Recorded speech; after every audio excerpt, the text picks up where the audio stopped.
Shut up, you piece of trash. His hand closed around her throat. 4 men. 1 woman. No witnesses.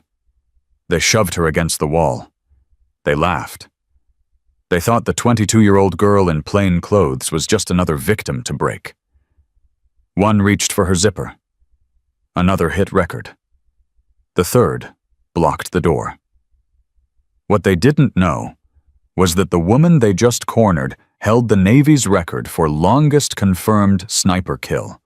And 3 seconds later, one was on the floor, screaming. One was spitting teeth. One was crying. And the last one was still holding the phone. But now, it was evidence. Before we show you how the hunters became the hunted, hit subscribe, turn on notifications, and tell me in the comments what city you're watching from. Let's see how far this story travels.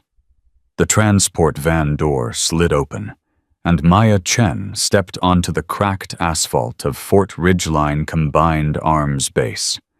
No escort, no fanfare, just a 22-year-old woman with a small duffel bag and eyes that had seen more death than most generals. She stood 5'3", 115 pounds soaking wet. Her black hair was pulled back in a regulation bun that made her look even younger than she was. The uniform she wore was plain, unmarked, the kind that said, "Administrative nobody" to anyone who bothered to look. Nobody bothered to look. A corporal with a clipboard jogged toward her, already talking before he reached her. "You the marksmanship evaluator Chen, right?" Maya didn't respond immediately. Her eyes moved across the base perimeter with mechanical precision. Fire exits, roof angles, camera positions. Which ones had blinking red lights? Which ones didn't? "Ma'am?" She turned to face him. "That's correct." The corporal grinned, the kind of smile that came too easy and meant nothing. "Gotta say, we don't get many female evaluators out here, especially not ones who look like they should still be in college." Maya held his gaze until the grin faltered. "Show me to my quarters." "Yes, ma'am. Right this way." He turned and walked, and Maya followed, already cataloging everything he didn't say. Fort Ridgeline was the kind of base that looked good on paper and rotted from the inside. Remote location, minimal oversight, a reputation for producing elite marksmen that gave it enough prestige to avoid scrutiny. The perfect hunting ground. Maya had read the classified reports on the flight in. 3 female soldiers had requested emergency transfers from the same sniper training unit within 6 months. All 3 cited personal reasons. All 3 refused to elaborate. All 3 had their marksmanship scores mysteriously drop right before their requests were approved. The pattern was obvious to anyone willing to see it. Nobody had been willing to see it. Until now. The corporal led her past a row of barracks, still talking, filling the silence with information she didn't need. "Range is about half a mile east. Chow hall's that way. The instructors usually eat separate, but you're welcome to join if you want." "I don't." He glanced back, surprised by her tone. "Okay, sure. Anyway, the lead instructor is Master Sergeant Harrigan. Decorated guy. 3 combat tours. Holds the base record for accuracy at distance. Everyone respects him." Maya filed that name away. "Everyone? I mean, yeah. He's tough but fair. You know how it is." She knew exactly how it was. Men like Harrigan were never tough but fair. They were tough to some and predatory to others. The distinction depended entirely on what you had between your legs. They reached a single-story building at the edge of the training complex. Plain concrete, small windows, the kind of temporary housing that had somehow become permanent over decades of budget cuts and institutional neglect. "This is you," the corporal said, gesturing to a door at the end of the hall. "Quiet wing. Not many people assigned over here right now." Maya studied the hallway. Dim lighting. No cameras visible. a maintenance sign on a door near the far stairwell that looked like it had been there for years. Cameras? The corporal shrugged. Some? Most of them are older systems. Half don't work, to be honest. Base keeps saying they'll upgrade, but you know how that goes. She knew. Thank you, Corporal. That will be all? He hesitated like he wanted to say something else, then thought better of it. Yes, ma'am.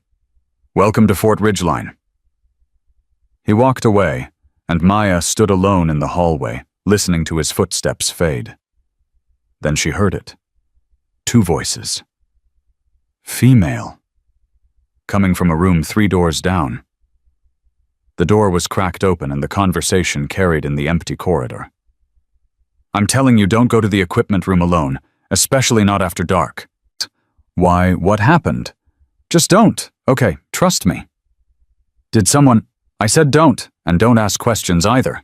That makes it worse. The door clicked shut. Maya stood motionless for a long moment. Then she walked to her assigned room, unlocked the door, and stepped inside. The space was exactly what she expected. Single bed, metal desk, small bathroom. No personality, no warmth. The kind of room where people passed through without leaving traces. She set her duffel on the bed and unzipped it slowly. Beneath the folded uniforms and toiletries, her fingers found what she was looking for. A sealed black envelope. She didn't open it. She didn't need to.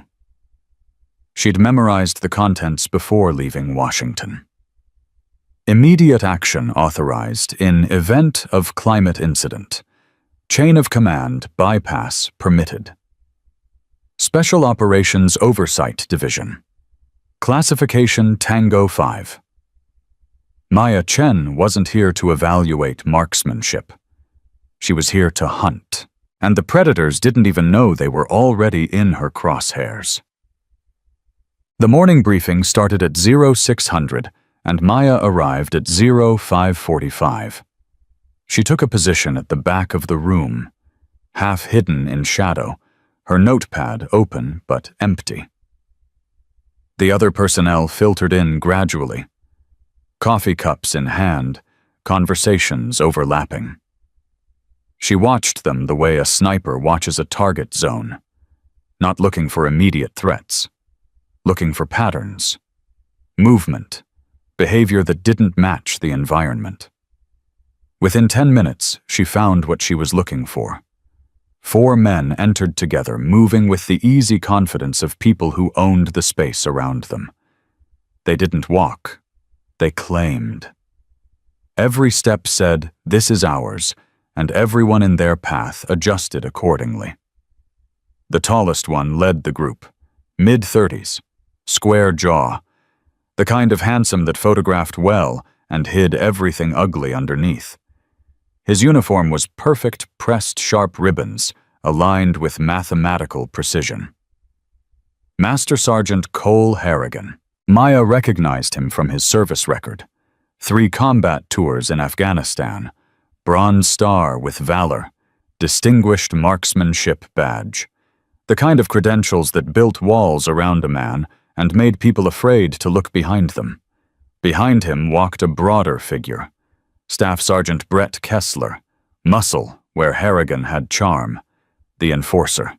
His eyes swept the room the same way Maya's had swept the base perimeter, marking threats, cataloging weaknesses. Third in line was younger early 20s with a phone that never left his hand. Corporal Danny Vickers. He photographed everything. The coffee station, the briefing board, 2 female soldiers who walked past without noticing the angle of his camera. Maya noticed. The 4th was barely more than a boy. Private First Class Tyler Marsh. Nervous energy. Eager eyes that followed Harrigan's every move, desperate for approval. They took seats in the front row, spreading out in a way that marked territory rather than seeking optimal positioning. The briefing officer cleared his throat and began speaking, but Maya wasn't listening to him. She was watching the room respond to Harrigan's presence. The male soldiers relaxed, nodded, made eye contact, and got it returned. The female soldiers didn't. They contracted. Shoulders pulled in, eyes down. Conversation stopped mid-sentence. One specialist sitting 3 rows from Harrigan shifted her chair 6 inches to the left, creating distance she probably couldn't even explain if asked. Maya cataloged every reaction. The briefing droned on. Training schedules, qualification requirements, safety protocols that everyone had heard 100 times and no one actually followed. Then Harrigan stood. "Before we break," he said, his voice carrying without effort, "I want to welcome our guest evaluator, Miss Chen, right from the Marksmanship Standards office." Maya felt every eye in the room turn toward her. "Specialist Chen," she corrected, stepping forward just enough to be visible. "Naval Special Warfare Assessment." Harrigan's smile didn't flicker, but something behind his eyes did. A quick calculation. A reassessment. Naval. Interesting. We don't get many Navy personnel out here. This is Army country. Marksmanship doesn't care about branches, Master Sergeant. A few soldiers chuckled. Harrigan's smile widened, but it didn't reach his eyes. "No, I suppose it doesn't. Well, welcome to Fort Ridgeline. I hope you find everything to your satisfaction." "I'm sure I'll find exactly what I'm looking for." The words hung in the air just long enough to matter. Harrigan held her gaze for a beat too long, then turned back to the room. Dismissed. The soldiers filed out conversations, resuming the moment already forgotten by everyone except Maya and the 4 men who hadn't stopped watching her. She gathered her notepad and walked toward the door, passing within 3 feet of Harrigan's group. Kessler blocked her path. Not aggressively. Casually. The way a man blocks a door without admitting he's blocking it. "Need something, specialist?" "Just heading to the range," Maya said, her voice flat. "Range opens in 30 minutes. No rush." "I like to be early." Kessler didn't move. Behind him, Vickers raised his phone slightly, the camera angle catching Maya's face. She turned directly toward the lens and smiled. Cold. Deliberate. Vickers lowered the phone. "Excuse me, Staff Sergeant." Kessler stepped aside, but his eyes followed her all the way down the corridor. Behind her, she heard Harrigan's voice, low, but not low enough. "Find out everything about her. Everything." Maya kept walking. Let them look. Let them dig. They wouldn't find anything they weren't supposed to find. Her real record was buried so deep that only 3 people in Washington knew it existed. She was a ghost, wearing a uniform. And ghosts were very good at watching people who thought no one was watching. The rifle range at Fort Ridgeline stretched across half a mile of cleared terrain target stations, positioned at graduated distances from 100 meters to 1,500. Maya arrived as the morning fog was still lifting the air, carrying the sharp bite of gunpowder residue that never fully dissipated from facilities like this. A handful of trainees were already present, setting up stations, checking equipment. Most of them barely glanced at her. The evaluator. The outsider. Nobody important. She found a position near the observation platform and began her own evaluation. Not of marksmanship, of behavior. The trainees moved in predictable patterns. Male soldiers clustered in groups, joking, competitive. Female soldiers worked in pairs or alone, efficient, focused, and noticeably quieter. One young woman caught Maya's attention immediately.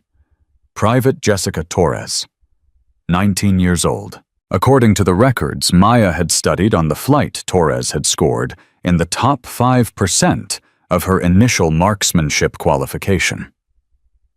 3 months into training at Fort Ridgeline, her scores had dropped to barely passing. No explanation. No documented issues. Just a sudden dramatic decline that made no sense unless you understood what really caused it. Torres was setting up her station at the 500-meter line, hands steady, but shoulders tight. Every few seconds, her eyes darted toward the equipment building at the edge of the range. Maya watched her for a full minute before approaching. "Private Torres." The girl flinched. Actually, flinched. Then recovered, straightening into something approximating attention. "Ma'am, sorry I didn't see you."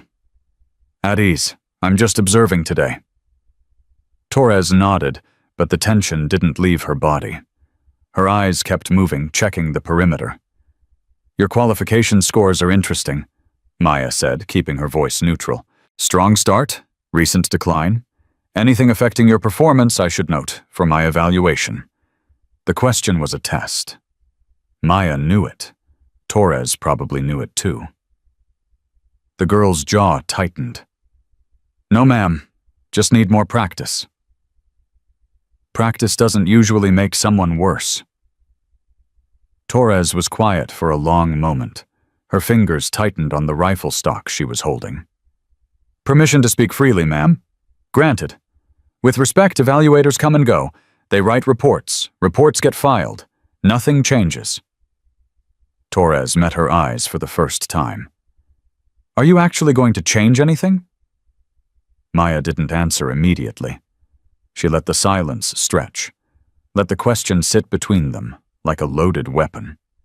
"That depends on what needs changing." Torres laughed. It was bitter humorless, the sound of someone who had stopped believing in help. "Ask the other girls who used to train here." "Oh, wait. You can't. They all got transferred." She turned back to her equipment conversation over.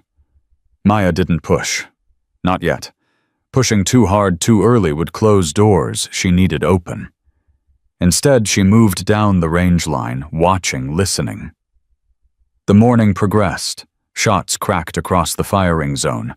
Instructors called adjustments. Scores were recorded. Harrigan appeared around 0900, walking the line with Kessler at his side.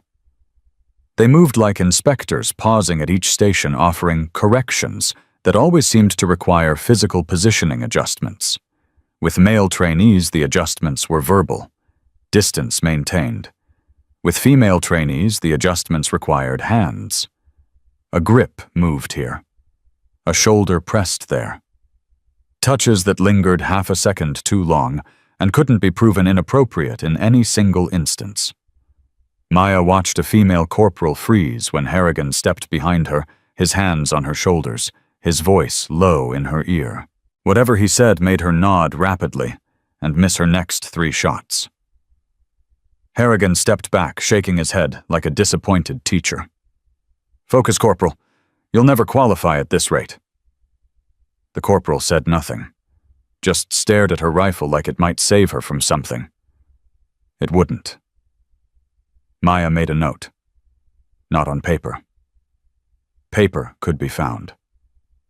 She made it in her memory, filed alongside 100 other observations that were building toward something Harrigan couldn't see coming.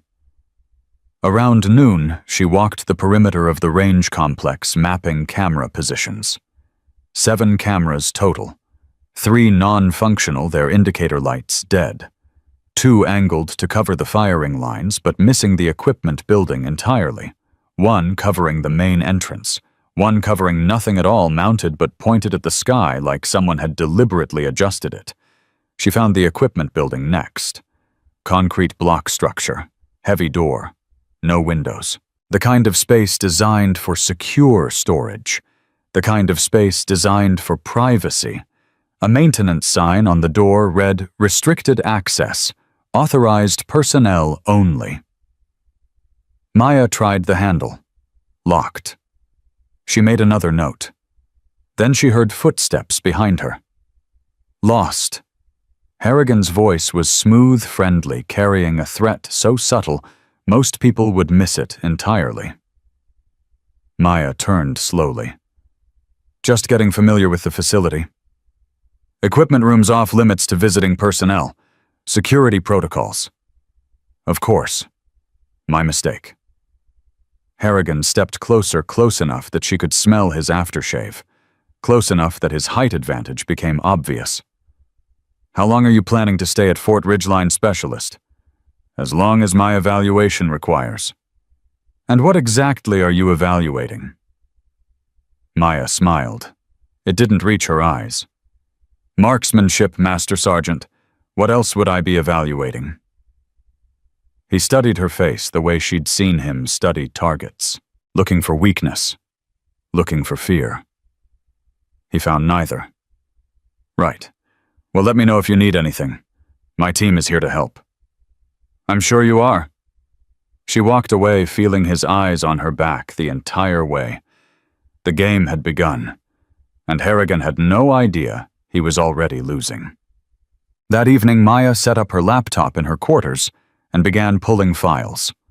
Transfer records, counseling reports, anonymous complaints that had been logged and ignored, performance evaluations that showed sudden, unexplained declines.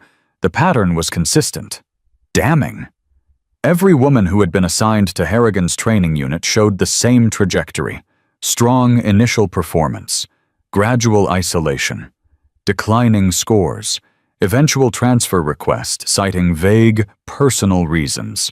3 in 6 months, 7 in 2 years, 12 since Harrigan had taken over the program. Maya cross-referenced the timeline with complaint logs. Most women never filed official reports. Those who did were assigned to a single administrative NCO for processing: Staff Sergeant Marcus Webb. Every complaint that reached Webb's desk was marked "Resolved, insufficient evidence within 72 hours. No follow-up interviews, no witness statements, no investigation." Webb had been Harrigan's bunkmate during their first deployment. The system wasn't broken. It was designed this way. Maya opened a secure communication channel and typed a brief message to Washington. "Pattern confirmed. Proceeding with Phase 2. The response came in under a minute. Authorization granted. Document everything. Extract if necessary. She closed the laptop and sat in the darkness of her room thinking. 12 women. Minimum. Probably more who never said anything, who left the service entirely rather than fight a system rigged against them. 12 women who had volunteered to serve their country and been preyed upon by the men who were supposed to train them. Maya had read their faces in the files. Young. Eager. The kind of women who believed in honor and duty and earned respect. The kind of women who learned too late that some men didn't care about any of those things.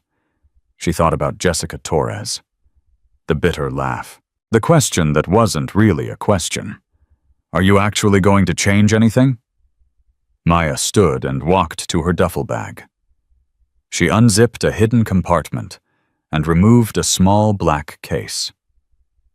Inside, a personal recording device. Military grade. Undetectable by standard scanning equipment. She attached it inside her uniform collar, invisible, unless you knew exactly where to look. Yes, she thought. I'm going to change everything. And tomorrow the real hunt would begin. Day 2 started with an announcement that would accelerate Maya's timeline. The base-wide intercom crackled at 0500. All sniper training personnel report to Range Complex Alpha at 0600 for special qualification exercise. Full combat loadout. No exceptions. Maya dressed quickly and made her way to the range before most of the other soldiers had finished breakfast. The exercise was a tactical competition. 3-person teams, timed scenarios, scored accuracy at multiple distances under simulated combat stress. Harrigan stood at the center of the assembly area, flanked by Kessler and Vickers. "Listen up," he announced. "Today separates the shooters from the pretenders. Top 3 teams get Liberty passes. Bottom 3 get remedial training with me personally." Maya watched the female trainees' reactions. Several of them went pale. remedial training with Harrigan. Alone. After hours. The threat was obvious to anyone who knew the code. Teams will be assigned randomly, Harrigan continued.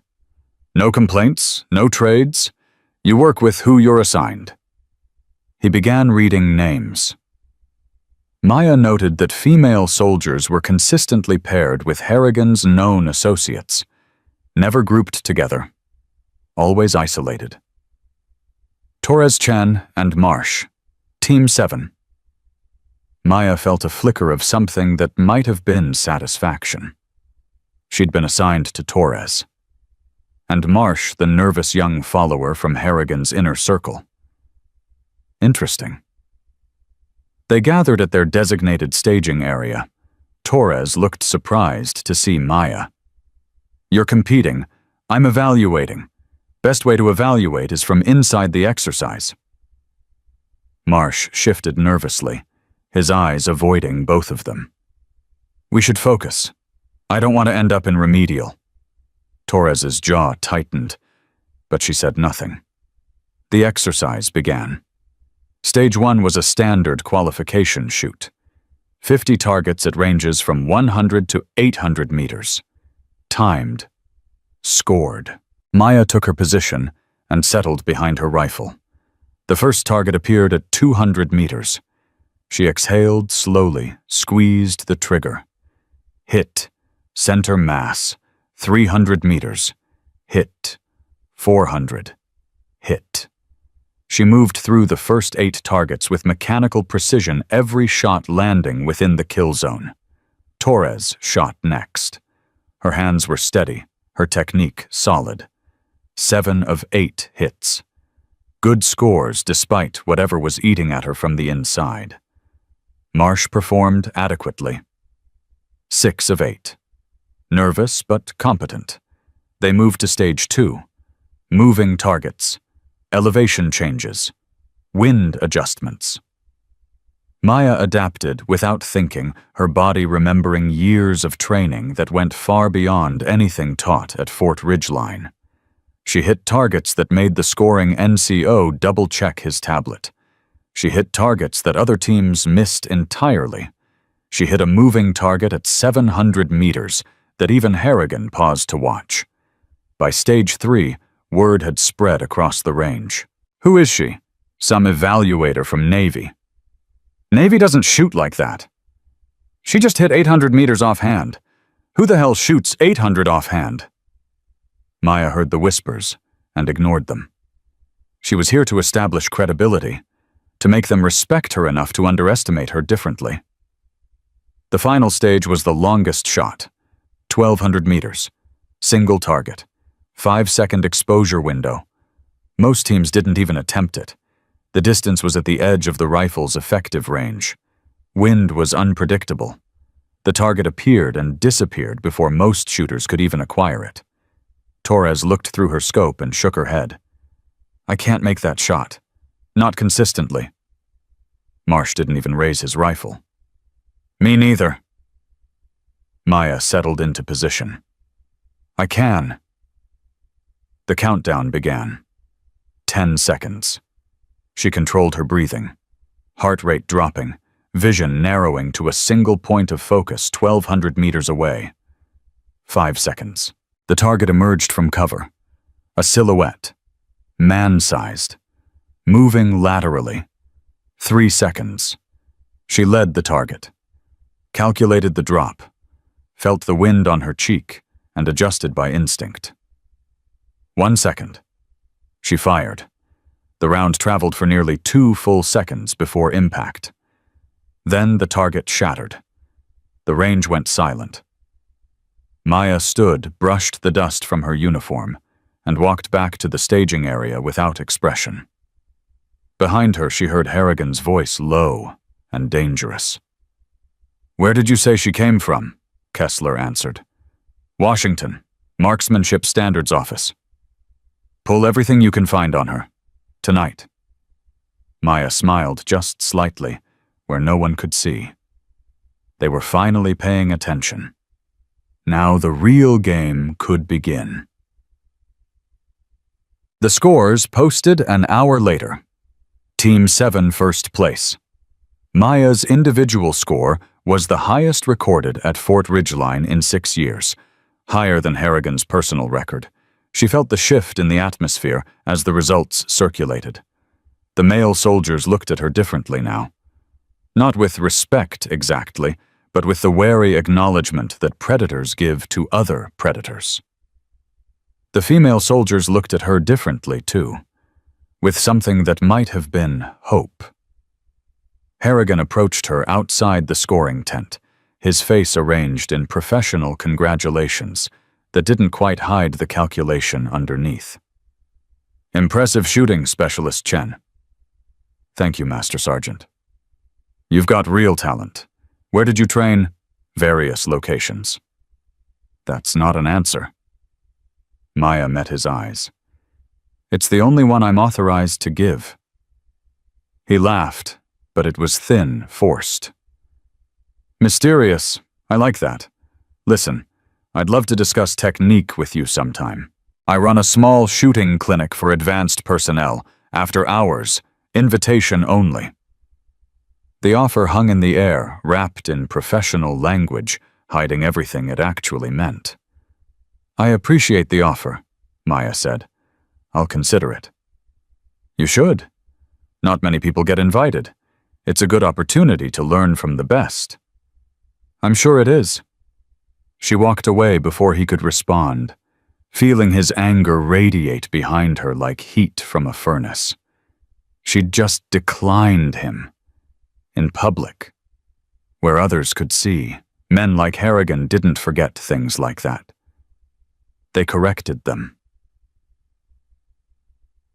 That night, Torres found Maya in the chow hall, sitting alone in a corner table. "Can I sit?" Maya nodded. Torres sat down her tray, untouched her eyes, carrying something that looked like desperation, finally finding a target. "That shot today, 1,200 meters. "What about it? Where did you really learn to shoot like that?" Maya was quiet for a moment, calculating. Then she made a decision. "Places that don't exist on official records." Torres leaned forward. "You're not just an evaluator, are you?" "I'm exactly what I'm supposed to be." "That's not an answer either." Maya almost smiled. "No, it's not." They sat in silence for a long moment. Around them, the chow hall buzzed with conversation soldiers unwinding after the day's competition. Finally, Torres spoke again, her voice barely audible. "He did it to me, Harrigan, 3 months ago." Maya didn't react visibly, but something inside her locked into place like a rifle bolt seating. "Tell me." "Equipment room. After hours. Said he wanted to work on my trigger technique. I believed him. I was stupid." "You weren't stupid. You were targeted." Torres's eyes glistened, but no tears fell. She'd probably cried them all out months ago. He didn't finish.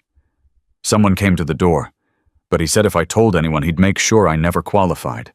Said he'd make sure everyone knew I was unstable. Said he'd done it before and the others learned to keep quiet." Maya's voice was very soft. "The others who transferred?" "Yeah." "How many?" "That I know about 4. But there's rumors about more. Girls who didn't just transfer. Girls who left the army entirely. Girls who—" Torres stopped. "There's a rumor about one who tried to hurt herself. But I don't know if that's true." Maya absorbed the information, filing each piece into the case she was building. "Why are you telling me this?" Torres looked at her with something that might have been faith, or might have been desperation. "Because you shot 1,200 meters like it was nothing. Because you looked at him like you weren't afraid. Because you're the first person I've seen here who might actually be able to do something." Maya was quiet for a long time. Then she said, "There's a recording device in my collar. Everything you just told me is documented, time-stamped, secured on a remote server that can't be erased." Torres's face went pale. "You're wearing a wire?" Not against you. For you. Everything Harrigan has said to me is recorded. Everything I observe is recorded. When I leave this base, I'm taking evidence that will end careers and potentially send people to prison. Torres stared at her. Who are you? Maya reached into her pocket and produced a credential wallet. She opened it just enough for Torres to see the gold seal and the authorization code. I'm the person who's going to burn this whole thing down, and I need your help to do it right. Torres looked at the credential, then at Maya's face. What do you need? Names, dates, anyone else who might talk. And one more thing. What? Maya closed the wallet and leaned forward. I need you to trust me when things get worse before they get better. Because tomorrow night I'm going to let them think they've cornered me, and I need you to not interfere no matter what you hear. Torres's face showed confusion, then understanding, then fear. You're going to let them... I'm going to let them show exactly who they are. On camera, on record, with evidence so clear that no administrative NCO can make it disappear. Torres swallowed hard. That's insane. No, Maya said. That's how you bring down a system that's learned how to hide. You don't just catch the predators. You catch the machine that protects them. She stood tray in hand. Get me those names by tomorrow afternoon. And Jessica. Torres looked up. When this is over, you're going to finish your training with the scores you actually earned. I promise you that. Maya walked away, leaving Torres sitting alone with the weight of everything that was about to happen. The trap was almost set. And Harrigan had no idea he was walking straight into it. Torres delivered the names the next morning. She found Maya behind the maintenance building during the 0600 smoke break, when most soldiers were either in the chow hall or still in their bunks. Her hands trembled as she passed over a folded piece of paper. 7 names, Torres whispered. 4 are still on base. 3 transferred out, but I have contact information for 2 of them. The third, nobody knows where she went. Maya unfolded the paper and scanned the names. 7 women. 7 stories. 7 pieces of evidence that would bury Harrigan and everyone who protected him. The one nobody can find. What happened to her? Torres's jaw tightened. Specialist Amanda Reyes. She was here 8 months ago, top of her class just like me. Then she got assigned to Harrigan's advanced clinic.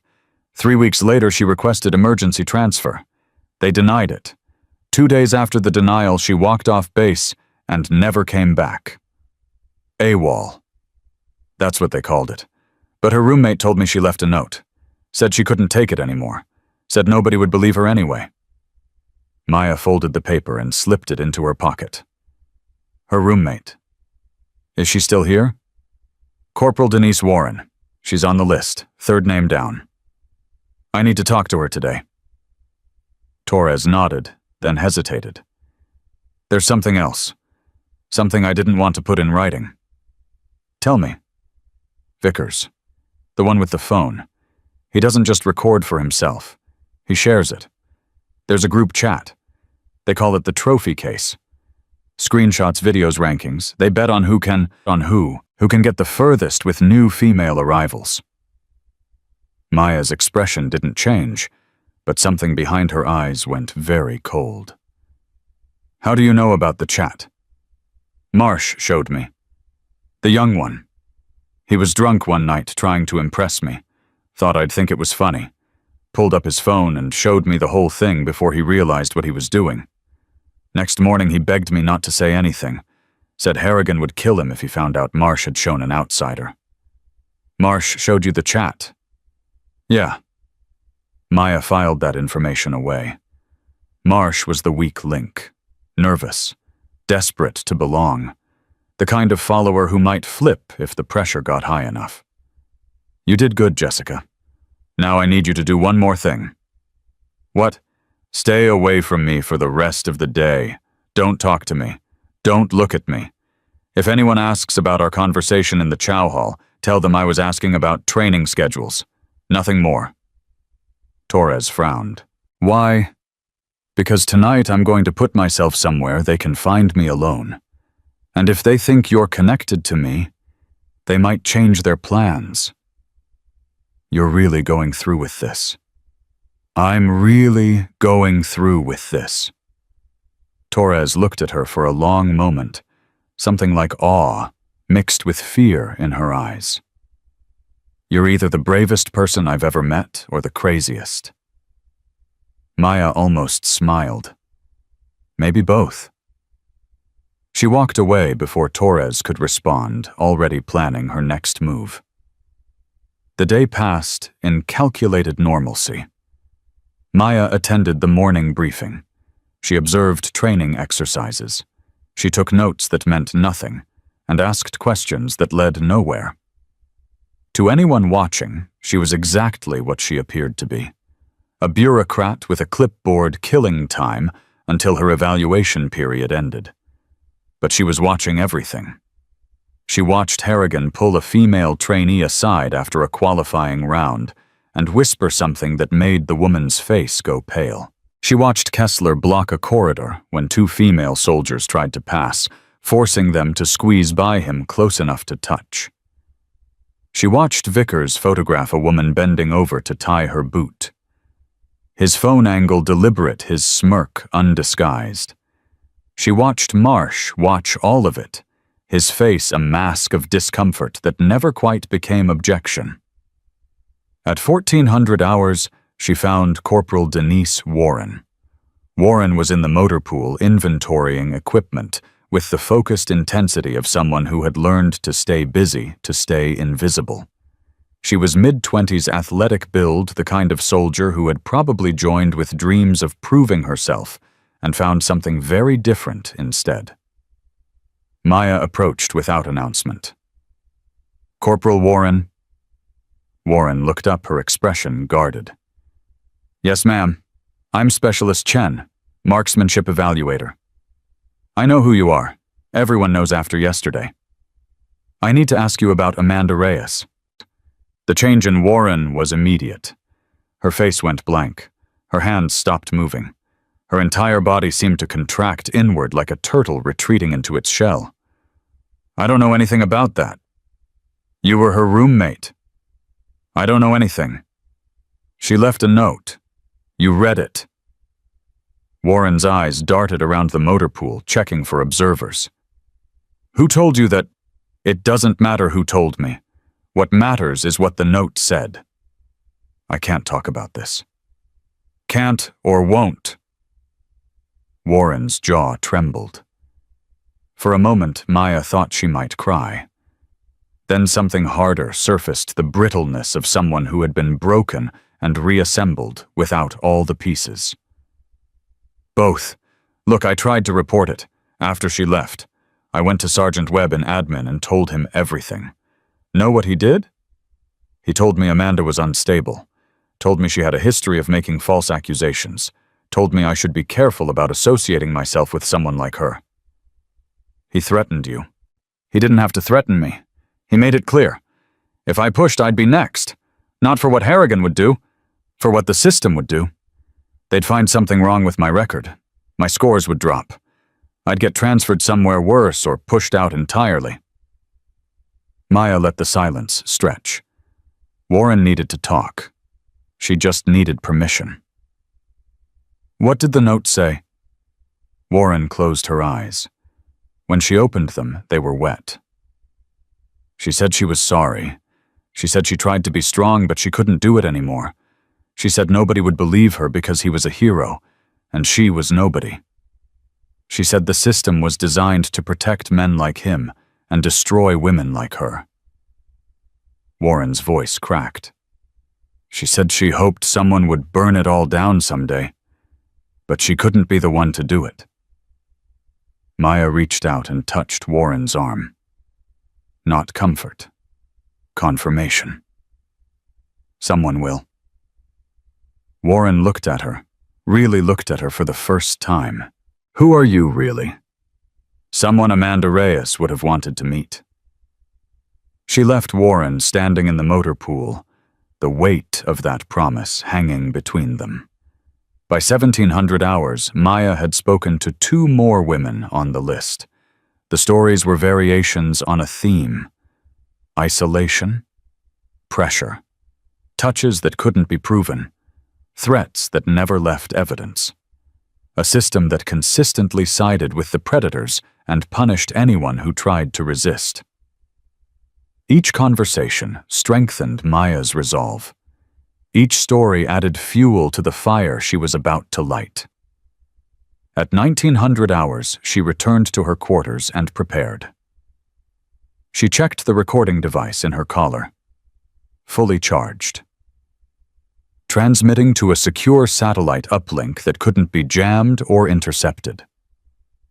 She reviewed her physical readiness. Heart rate steady. Muscles loose.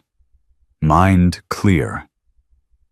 She thought about the 1,200-meter shot, about the focus required to hit a moving target at the edge of possibility. Tonight would require a different kind of precision. At 2100, she changed into PT clothes and grabbed her laundry bag. The corridor outside her room was quiet. Most soldiers were in the recreation building or already in their bunks. The annex felt emptier than usual, the silence pressing against her ears like pressure before a storm. She walked toward the laundry room at the far end of the building, her footsteps deliberately audible. Let them hear her coming. Let them think she was careless. She passed the equipment storage room. The door was slightly ajar, light spilling through the crack. Inside, she heard voices. Low. Waiting. Maya kept walking. She reached the laundry room, loaded her clothes into a washer, started the cycle. Normal movements, routine behavior. Then she heard footsteps behind her. She turned slowly. Harrigan stood in the doorway, his silhouette blocking most of the light from the corridor. Behind him, she could see Kessler and Vickers approaching. Working late specialist Chen. His voice was friendly. His eyes were not. Laundry doesn't do itself, Master Sergeant. No, I suppose it doesn't. He stepped into the room. Kessler followed, positioning himself near the second exit. Vickers stayed in the doorway, phone already in hand. 3 entry points covered. Classic containment pattern. Maya noted it all without reaction. We've been meaning to talk to you, Harrigan continued, about your performance yesterday. That 1,200-meter shot was impressive. Thank you. Very impressive. Almost too impressive for someone from a marksmanship standards office. Good training. See, that's the thing. Harrigan moved closer. I've been in this game a long time. I know what standard training looks like. That shot wasn't standard. That shot was special operations. That shot was Tier 1.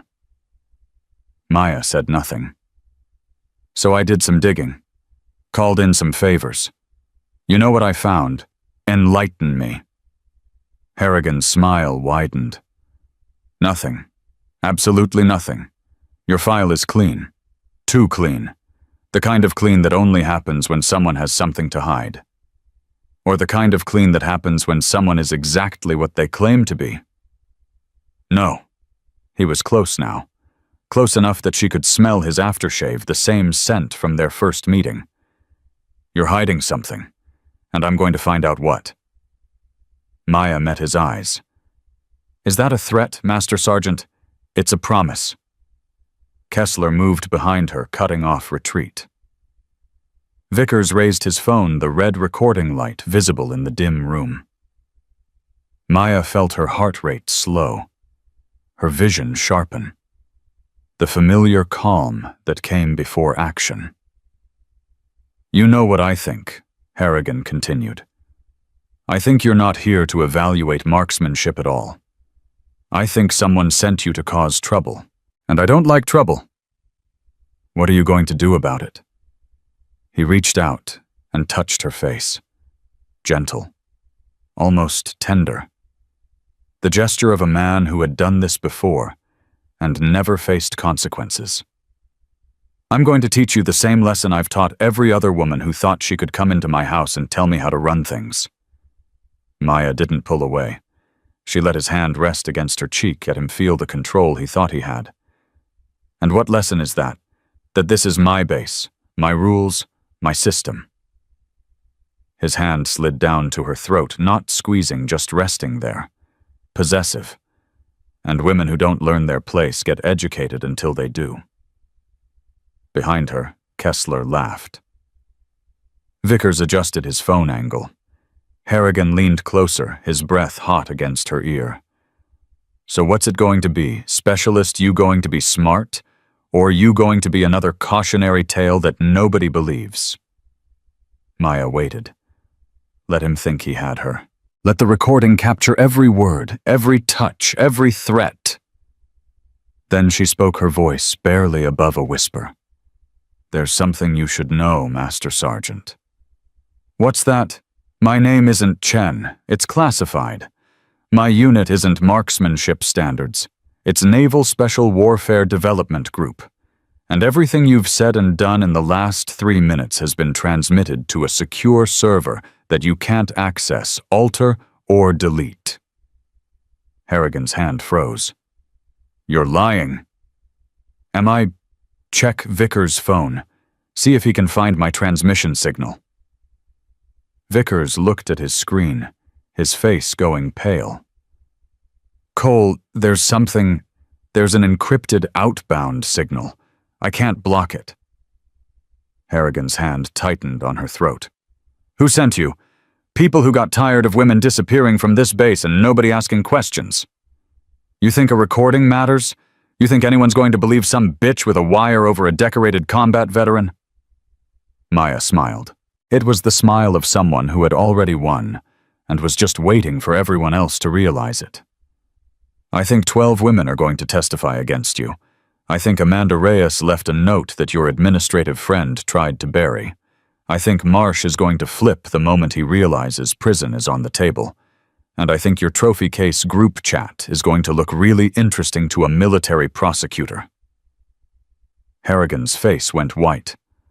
"How do you know about—" "I know everything, Master Sergeant. I know what you did to Jessica Torres. I know what you did to Denise Warren's roommate. I know about every woman you've broken, and every complaint that got filed and ignored. And by tomorrow morning, so will everyone else." He squeezed her throat harder, genuine rage replacing calculated intimidation. "You think you can take me down? I've survived 3 investigations. I have friends in places you can't even imagine." "Your friends can't help you anymore." Maya moved. It was fast. Faster than any of them expected.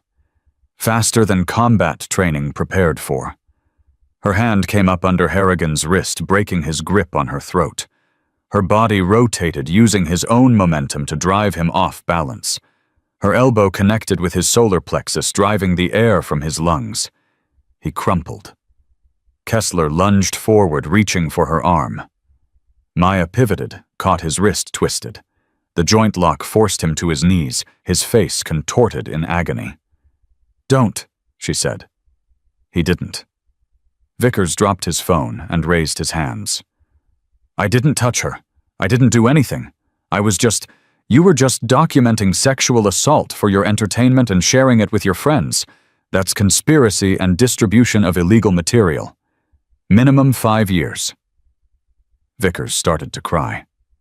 Harrigan pushed himself up from the floor, his face twisted with fury. "This isn't over." "You're right, it's not." Maya produced her credential wallet and held it up.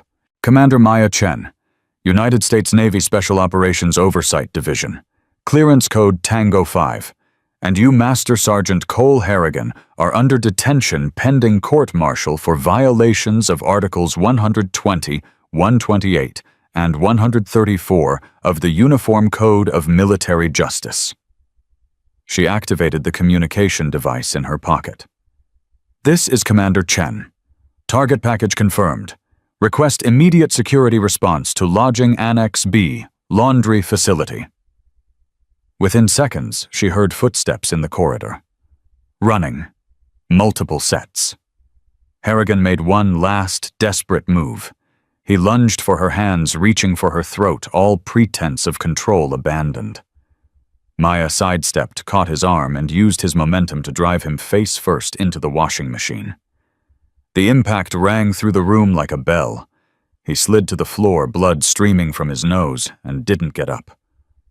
Security personnel burst through the door. Military police. Armed. Professional. Commander Chen. All 3 detained. Evidence secured. We have additional targets on base who need to be collected before they can communicate. The lead MP nodded. We have teams moving on the others now. Marsh is already in custody. He's talking. Maya looked down at Harrigan, who was staring up at her with the bewildered expression of a man whose entire world had just collapsed. He's not the only one who will be. She stepped over his body and walked out of the laundry room, leaving the MPs to handle the cleanup. In the corridor, Torres stood frozen, her face pale, her hands shaking. I thought, I told you to stay away. I couldn't. I was afraid they'd... Maya touched her shoulder. It's over, Jessica. For all of you. It's over. Torres began to cry. Not sad tears. Release. The kind of tears that came when a weight you'd carried so long you'd forgotten what lightness felt like finally lifted. Maya held her for a moment, then stepped back. There's going to be a lot of questions. Interviews, testimony. It's going to be hard, but you won't be alone. None of you will be alone. Torres wiped her eyes and straightened. The broken girl who had laughed bitterly in the chow hall was already fading. Something stronger was emerging in her place. What happens now? Maya looked down the corridor where MPs were leading Harrigan away in restraints, his perfect uniform stained with blood, his decorated career ending in disgrace. Now we burn it all down. And for the first time since arriving at Fort Ridgeline, Maya allowed herself to smile. Not in triumph, in promise. The system that protected monsters was about to learn what happened when the monster's victims finally found their champion. And the fire was just beginning. The detention cells at Fort Ridgeline weren't built for high-profile prisoners. They were holding areas, temporary spaces designed for drunk and disorderly conduct or minor disciplinary infractions. But tonight they held 4 men who had never imagined they'd see the inside of one. Maya stood outside the cell block at 0200 reading the preliminary reports that had already started flowing in. Marsh had broken within the first hour. The moment the MPs mentioned federal charges, he'd started talking so fast, the recording officer had to ask him to slow down. He gave them everything. The trophy case chat. The betting system. The names of every woman Harrigan had targeted. The locations where attacks had occurred. The administrative channels that had been corrupted to suppress complaints. He even gave them the password to Vickers' cloud backup, where 2 years of photographs and videos had been stored like trophies in a hunter's den. Vickers hadn't talked yet, but he hadn't needed to. His phone contained enough evidence to end careers and start criminal proceedings. The military prosecutor who'd been flown in from Washington had called it the most comprehensive self-documentation of criminal behavior he'd ever seen. Kessler had requested a lawyer and gone silent. Harrigan had done something worse. He'd smiled. Maya found that detail in the MP's incident report. When informed of the charges against him, Harrigan had smiled and said 7 words that made her blood run cold. "You have no idea who you're fighting." She'd seen that kind of confidence before. In men who had protectors. In men who had leverage. In men who had spent years building systems specifically designed to shield them from consequences. Harrigan wasn't worried. That worried her. At 0300, Maya's secure communication device buzzed with an incoming message from Washington. Complication detected. Senator Harrison Wentworth has contacted Base Command. Claims Harrigan is essential witness in ongoing classified operation. Requesting immediate release. Maya read the message twice, her jaw tightening. Senator Harrison Wentworth, Chairman of the Senate Armed Services Committee, one of the most powerful politicians in Washington. And according to the background files Maya had memorized before this mission, Wentworth's daughter had been married to Cole Harrigan for 3 years before their quiet divorce. The connection was buried deep, but it was there. Harrigan had protectors in high places. Very high places. Maya typed a response. Evidence is secure and transmitted. Multiple witness statements recorded. Prosecution cannot be blocked without exposing cover-up attempt. Recommend proceeding as planned. The reply came quickly. Understood. But be advised. Wentworth has significant influence over military appointments and budgets. He could make this very difficult for everyone involved, including you. Maya stared at the screen for a long moment. Then she typed 3 words. Let him try. By 0600, the base was awake and buzzing with rumors. 4 arrests overnight. Master Sergeant Harrigan in detention. Something about an investigation. Something about women. Something about a Navy officer who had taken down 3 men in a laundry room without breaking a sweat. Maya could feel the eyes on her as she walked to the command building for the morning briefing. Some hostile, some curious, some grateful. The female soldiers looked at her differently than they had 2 days ago. There was recognition in their faces now. Hope. The dangerous kind of hope that came when someone finally stood up and didn't get knocked back down. She reached the command building and found Colonel Patricia Webb waiting outside. Webb was the base's second-in-command, a career officer with 30 years of service and a reputation for doing things by the book. She was also the only female officer in the base leadership structure. Commander Chen. Colonel Webb, we need to talk. Privately. They walked to Webb's office, a small space crammed with files and commendations, and the accumulated debris of 3 decades in uniform. Webb closed the door and turned to face Maya. I've been on this base for 4 years. 4 years of watching Harrigan operate. 4 years of seeing complaints disappear. 4 years of watching good soldiers get broken or transferred while that man got promoted. Maya said nothing. She let Webb talk. I tried to report it. 3 times. First time I was told I didn't have sufficient evidence. Second time I was told Harrigan was too valuable to the training program. Third time I was transferred to a desk position and warned that my career would end if I pursued it further. Webb's voice cracked, but she held herself together. Do you know what it's like to watch women get destroyed and know you can't do anything to stop it? I know exactly what it's like. Webb studied her face. That's why they sent you. Not some administrative evaluator, someone who could actually do something. Yes. What do you need from me? Maya pulled a folded paper from her pocket. The list Torres had given her. I need access to these personnel files. I need their transfer records. I need the original complaint documents before they were altered or destroyed. And I need you to contact Amanda Reyes. Webb's expression shifted. Reyes, she's been AWOL for 8 months. Nobody knows where she is. You know. The silence stretched between them. Webb closed her eyes for a moment. When she opened them, they were wet. She contacted me 6 weeks ago. Email from an anonymous account. She said she was safe. She said she was getting help. She said she'd testify if anyone ever actually tried to prosecute. Where is she? Seattle, living with her sister. She changed her name, but she's there. Maya nodded. I need to talk to her. Today.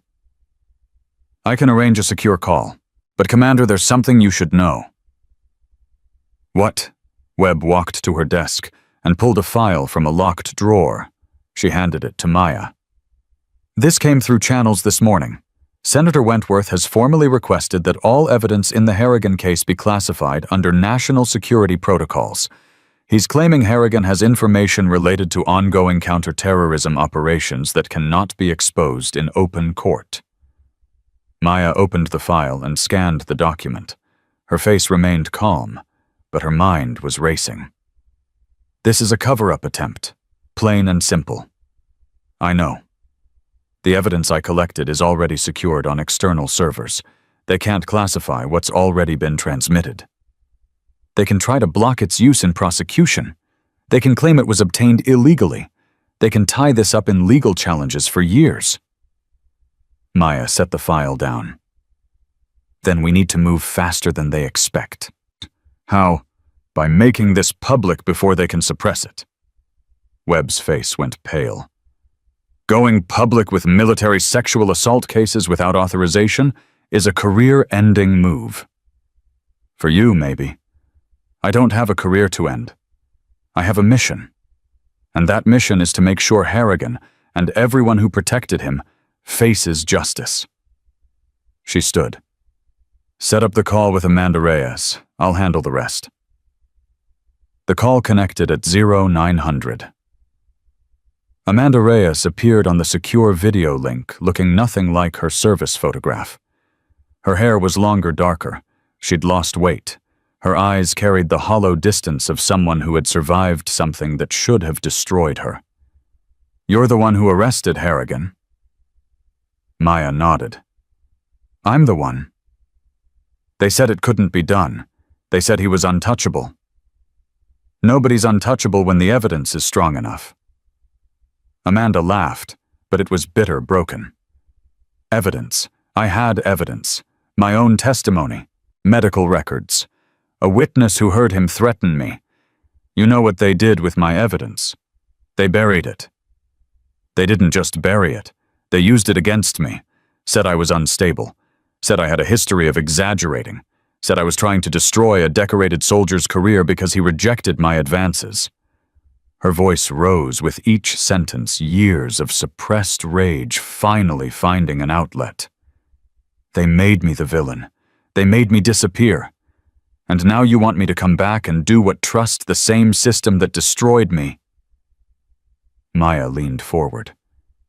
I'm not asking you to trust the system. I'm asking you to help me burn it down. Amanda went silent. Senator Wentworth is trying to classify the evidence. He's going to claim national security. He's going to bury this the same way they buried you, unless we make it impossible to bury. How? By going public. All of it. Every name, every complaint, every piece of evidence that shows how the system protected predators and punished victims. If it's public, they can't classify it. If it's public, they can't make it disappear. Amanda's face changed. The hollowness in her eyes shifted, replaced by something harder. You want me to testify publicly? I want you to tell your story. On record. To journalists, investigators, whoever will listen. I want you to show the world what happens when good soldiers report crimes and bad systems protect criminals. They'll destroy me. They already tried. You're still here. The silence stretched. Maya could see the war happening behind Amanda's eyes. Fear versus anger. Self-preservation versus justice. If I do this, Amanda said slowly, I want guarantees. What kind? I want everyone who touched my complaint to be investigated. Not just Harrigan. The admin NCO who buried my report. The officer who transferred me. The medical staff who altered my psychological evaluation. Everyone. Maya nodded. That's already in motion. I want my discharge status reviewed. I left AWOL because I was afraid for my life. I shouldn't have to carry that on my record forever. I'll advocate for that personally. And I want him to know it was me. When they lead him into court, I want Harrigan to look up and see my face and know that the woman he tried to break is the one who ended him. Maya felt something shift in her chest. Recognition. Respect. I can arrange that. Amanda was quiet for a long moment. Then she straightened in her chair, and Maya saw it happen. The victim becoming a survivor. The survivor becoming a weapon. Tell me what you need me to do. The next 3 hours moved fast. Maya coordinated with Washington while Webb assembled files. Torres organized the other victims, preparing them for interviews. Amanda Reyes began drafting a statement that would be released to major media outlets if Wentworth's cover-up attempt succeeded. By noon, Maya had 12 witness statements secured. By 1400, she had corroborating documentation from 3 separate administrative files that showed systematic suppression of complaints. By 1600, she had a timeline that connected Harrigan's predatory behavior to at least 15 women over 7 years. And then everything changed. Maya was in Webb's office when her secure device buzzed with an urgent alert. Immediate threat. Harrigan has been released from detention. Senator Wentworth invoked emergency national security protocols. Harrigan is no longer in custody. Maya read the message twice, her blood turning cold. What is it? Webb asked. They released him. What? Wentworth pulled strings. National security emergency protocols. Harrigan is free. Webb's face went white. That's not possible. The evidence doesn't matter if the people with power decide to ignore it. Maya stood her mind racing through possibilities. Harrigan was free, he would be angry. He would be dangerous, and he would be looking for the people who had tried to destroy him. She pulled out her phone and called Torres. Jessica, where are you? I'm at the barracks. Why? What's happening? Harrigan's been released. You need to get somewhere safe. Now. Released. How is that? I'll explain later. Get to Colonel Webb's office. Don't stop. Don't talk to anyone. Go. She ended the call and turned to Webb. We need to secure the witnesses, all of them, tonight. I'll make the calls. And we need to accelerate the public release. If Harrigan is free, he's going to try to silence anyone who might testify. Webb nodded, already reaching for her phone. Maya headed for the door, then stopped. Colonel, if I don't make it through this, the evidence files are on 3 separate servers.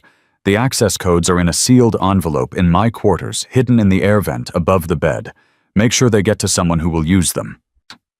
Webb's face was grim. You think it's going to come to that? I think men like Harrigan don't accept defeat, and I think Senator Wentworth didn't release him out of the goodness of his heart. She opened the door and stepped into the corridor. The base felt different now. Charged. Dangerous. The air hummed with something Maya recognized from combat zones. The calm before violence. She was halfway to her quarters when she saw him. Harrigan stood at the end of the corridor, blocking her path. He was still in his uniform, but it was wrinkled now, stained. His face was bruised from their encounter in the laundry room. But he was smiling. Commander Chen, we need to talk. Maya stopped. Calculated distances. Exit points. Potential weapons. I don't think we do. Oh, I think we do. He walked toward her slowly, hands visible but relaxed. You see, you made a mistake. You thought this was about justice, about protecting women, about doing the right thing. Wasn't it? It was about power. It's always about power. And you don't have enough of it. I have evidence. I have witnesses. I have a story that's going to be on every news network in the country by tomorrow morning. Harrigan laughed. You think I'm worried about news networks? Senator Wentworth owns 3 of them. They're parent companies anyway. You think any of them are going to run a story that makes his former son-in-law look bad? Maya felt a chill run down her spine. Former son-in-law. So that's the connection. Wentworth's daughter left me 3 years ago, but her daddy and I stayed close. Very close. He knows things about me that would end his career if they came out. So he protects me, and I protect him. Mutually assured destruction. Something like that. Harrigan stepped closer. Here's what's going to happen. You're going to withdraw your report. You're going to tell everyone you made a mistake. You're going to disappear back to whatever black ops hole you crawled out of. And this all goes away. And if I don't, Harrigan's smile widened, then the women who trusted you are going to start having accidents. Torres first probably, then Warren, then whoever else thought they were safe because some Navy bitch with a badge told them she could protect them. Maya's hands curled into fists. You're threatening witnesses in a federal investigation. I'm having a private conversation. There's no recording devices here, no cameras, just you and me and the truth. The truth. The truth is that the system you're trying to burn down is the only thing keeping people like you alive. You think you're special. You think you're the first crusader who tried to take me down. I've buried better than you. He was close now, close enough to touch. But I'm going to give you one chance, because I respect what you did in that laundry room. You're a fighter. I like fighters. What chance? Walk away. Tonight. Tell everyone you got new orders. Tell them the investigation was inconclusive. Tell them whatever you want, but leave, and I'll let your witnesses live. Maya looked into his eyes and saw nothing there. No conscience. No doubt. Just the absolute certainty of a man who had never faced real consequences in his entire life. She thought about Torres, about Warren, about Amanda Reyes hiding in Seattle, finally ready to fight. She thought about 12 years of victims. She thought about the system that protected men like Harrigan and destroyed the women who tried to stop them. And then she thought about what she had come here to do. No. Harrigan's smile faltered. No, I'm not walking away. I'm not withdrawing my report, and I'm not letting you threaten anyone else. Then you've just signed your witnesses' death warrants. No, I've just signed yours. Maya moved. She closed the distance between them in a single step, her hand shooting up to grip Harrigan's throat before he could react. He was bigger, stronger, better trained than the average soldier. But he wasn't trained like her. She drove him backward, pinning him against the wall, her grip tightening on his windpipe. You think I came here alone, she hissed. You think Washington sent one woman into this pit without backup? Harrigan's eyes widened, his hands clawing at her wrist. There are 3 surveillance teams on this base right now. Every conversation you've had since you were released has been monitored.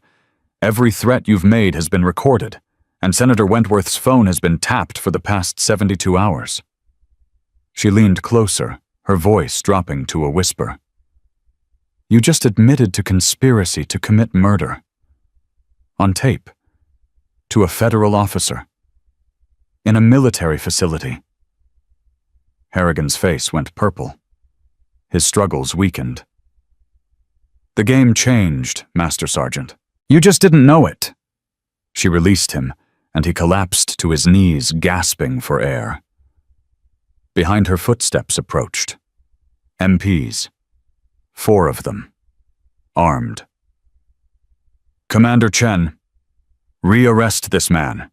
Add charges of witness tampering, conspiracy to commit murder, and threatening a federal officer.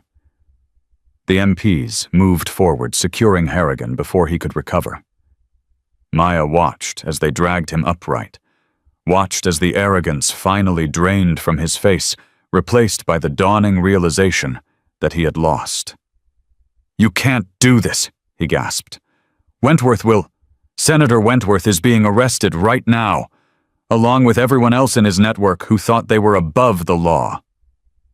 She stepped closer, looking down at the man who had terrorized women for years.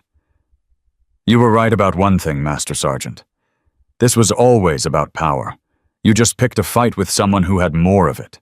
She turned and walked away, leaving Harrigan screaming threats that no one would ever answer. The system that had protected him was burning, and Maya Chen was just getting started with the matches. The news broke at 0600 the next morning. Maya stood in Colonel Webb's office watching 3 different news feeds simultaneously. Every major network was running the story. Senator Harrison Wentworth arrested at his Georgetown home. Master Sergeant Cole Harrigan facing court-martial on 17 counts. A military sexual assault scandal spanning 7 years and at least 15 victims. The headline screamed what the system had tried to whisper away. Senator arrested in military cover-up scandal. Decorated soldier accused of serial sexual assault. Whistleblowers expose years of institutional protection for predators. Webb stood beside her coffee. Untouched eyes red from a sleepless night. I never thought I'd see this day. Neither did they. Maya's phone buzzed. A message from Washington. Wentworth attempting to cut deal, offering testimony against military contacts in exchange for reduced charges. Recommend accepting. She typed back quickly. No deals. Full prosecution. All of them. The response came in seconds. Understood. Your call. Webb glanced at the phone. Problems. Politicians trying to save themselves. Nothing new. Will it work? Not this time. A knock at the door interrupted them. Torres entered her face carrying an expression Maya hadn't seen before. Not fear, not hope. Something stronger. Commander, the other women want to talk to you. Which other women? All of them. Every name on the list. Plus 6 more who came forward overnight after they saw the news. They're waiting in the conference room. Maya looked at Webb, then back at Torres. How many total? 21. 21 women. 21 stories that had been silenced, buried, ignored. 21 voices that were finally ready to speak. Maya followed Torres down the corridor, her footsteps steady despite the weight of what awaited her. The conference room was full. Women in uniform lined every chair, stood against every wall. Some Maya recognized from the files. Some she had never seen before. Ages ranged from early 20s to late 40s. Ranks from private to captain. They all watched her enter with the same expression. Waiting. Hoping. Needing to know that this time would be different. Maya stood at the front of the room and looked at each face in turn. My name is Commander Maya Chen. I was sent here to do one thing. To make sure that what happened to you never happens to anyone else on this base. And to make sure that the people who hurt you face justice. A captain in the front row spoke first. Her name tag read Morrison. How do we know this isn't just another investigation that gets buried? Because I don't work for the system that buried the others. I work for people who want to burn that system down. Senator Wentworth was one of the most powerful politicians in Washington, Morrison continued. He has friends everywhere, allies, people who owe him favors. How do you stop someone like that? By making the evidence so public and so undeniable that no amount of political protection can make it disappear. A younger woman near the back raised her hand. Private Stripes. Couldn't have been more than 20. I never filed a report. I was too scared. Does that mean I can't testify? It means your testimony is even more important. Every woman who was silenced by fear is proof that the system failed. Every story that went untold is evidence of how deep the corruption went. Another voice from the side of the room. Sergeant Stripes. Harrigan's lawyer is already on the news saying the evidence was obtained illegally, saying the women are making false accusations for attention, saying we're trying to destroy a hero's reputation. Maya's jaw tightened. I saw that interview. I also saw the recording of Harrigan admitting he's been doing this for years. I saw the photographs his friend took without consent. I saw the chat logs where they bet on which woman they could assault next. The evidence speaks for itself. But will anyone listen? The question hung in the air.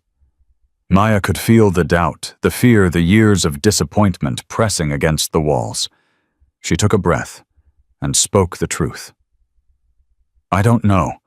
I can't promise you that everyone will believe you. I can't promise that the system will work the way it should. I can't promise that every person who hurt you will face the consequences they deserve. She paused, letting the silence settle. But I can promise you this.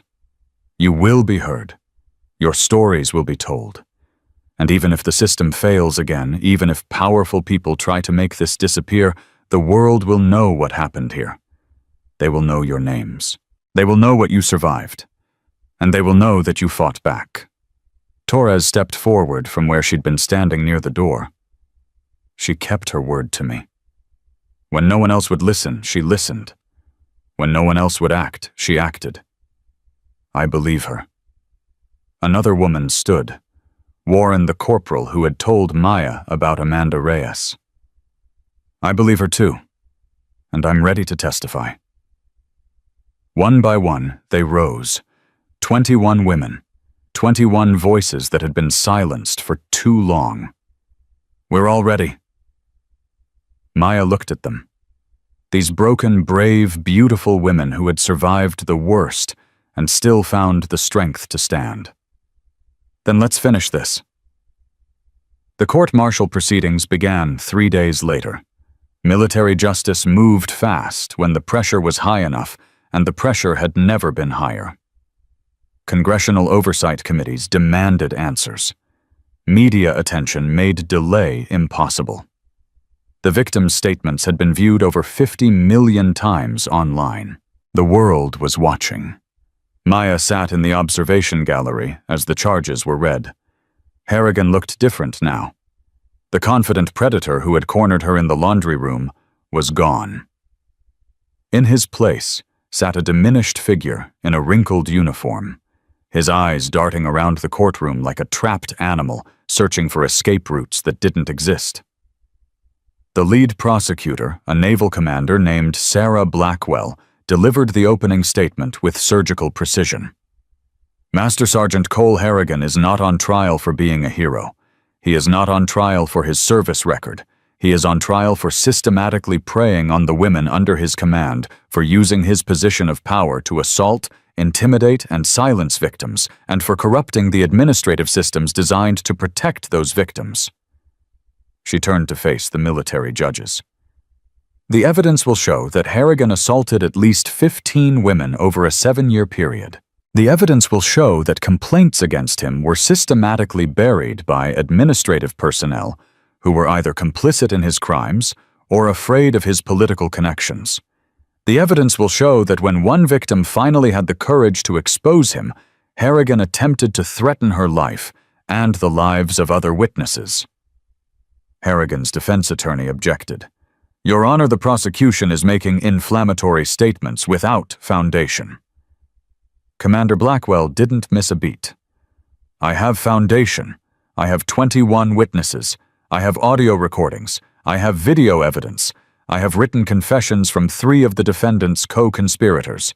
And I have the testimony of Commander Maya Chen, who personally witnessed the defendant commit assault and later recorded him threatening to murder witnesses.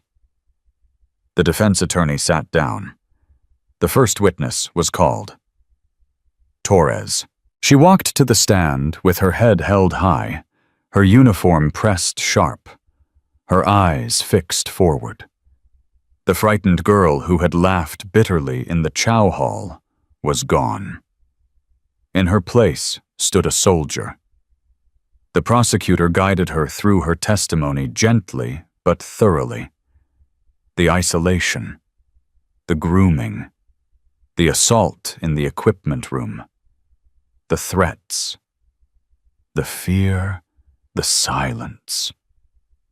Torres spoke clearly, her voice steady, her words precise. When she described what Harrigan had done to her, 3 of the judges visibly flinched. When she described what he had said afterward, promising to destroy her career if she talked, the courtroom went silent. When she finished, the defense attorney rose for cross-examination. "Private Torres, isn't it true that your marksmanship scores were declining before the alleged incident?" "Yes."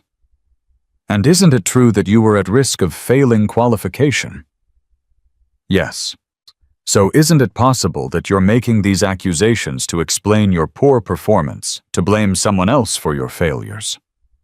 Torres didn't flinch. "My scores dropped because I was being stalked by a predator. My performance suffered because I was afraid to go to training. My failure was the system's failure, not mine." "But you have no physical evidence of the assault, no witnesses, just your word against a decorated combat veteran." "I have my word. I have the word of 20 other women who experienced the same thing, and I have the recording where he admitted to doing it." The defense attorney's face went red.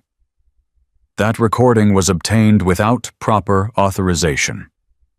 That recording was obtained by a federal officer conducting an authorized investigation, and it's been admitted into evidence by this court." The attorney sat down.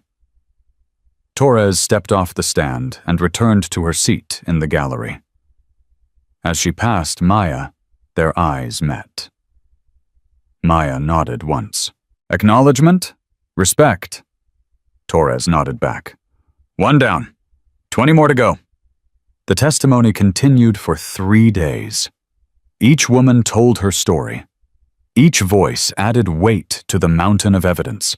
Each account revealed new details about how the system had failed, how complaints had been buried, how transfers had been used to silence victims, how medical records had been altered, how careers had been destroyed. By the end of the 2nd day, 2 of the military judges had requested recesses to compose themselves. By the end of the 3rd day, Harrigan's defense strategy had collapsed entirely. His attorney attempted to paint the women as coordinated liars, part of some conspiracy to destroy an innocent man. But the evidence was too overwhelming, the patterns too consistent, the details too specific. When Maya took the stand, she delivered the final blow. "Commander Chen, can you describe what happened in the laundry room on the night in question?" Maya spoke directly, her voice carrying across the silent courtroom. "I was conducting surveillance as part of an authorized climate investigation. I placed myself in a position where I would appear vulnerable to potential predators. 4 men approached me. They blocked my exits. They made threatening statements. Corporal Pierce attempted to remove my clothing. Master Sergeant Harrigan touched me without consent and stated his intention to, quote, teach me a lesson. What happened next? I defended myself. I subdued all 4 men using non-lethal force. I secured their recording device, which contained evidence of their intent. I contacted base security and initiated arrest protocols. And the following day, after Master Sergeant Harrigan was released from custody, he approached me in a corridor. He threatened to kill the witnesses if I didn't withdraw my report. He admitted to previous assaults. He stated that Senator Wentworth would protect him from any consequences. Was this conversation recorded? Yes.